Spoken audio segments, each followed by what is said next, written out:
আমরা হজে বা আমরাই গেলে, সফরে গেলে মদিনা ইউনিভার্সিটির বাংলাদেশি ছাত্ররা আসে আমাদের কাছে, দেখা সাক্ষাৎ হয়, কথাবার্তা হয়।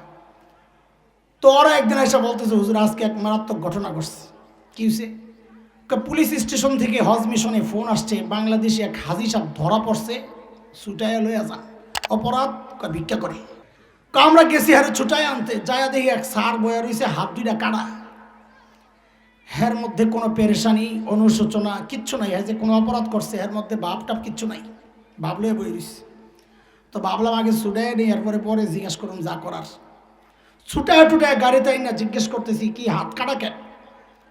তো বেড়ায় কয় আসিলাম ডাকাত। কয় হুজুর হ্যাঁ, এমনভাবে বলতেছে মনে হয় যেন ডাকাতি কোনো অপরাধ না, একটা সম্মানজনক পেশা।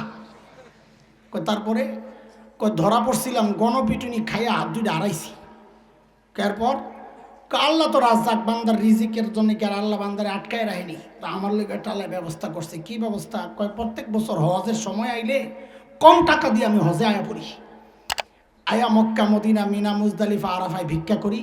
আলহামদুলিল্লাহ আলহামদুলিল্লাহ, আল্লাহ শুকুর, আল্লাহর ফজল করমে আল্লাহ এত বরকত দেন, খরচ যা করছি উইটা যা থাকে সারা বছর চলতারি। কোন বুদ্ধি দিতেছি কে আবার নিয়ত টিয়ত করে আল্লাহ আল্লাহ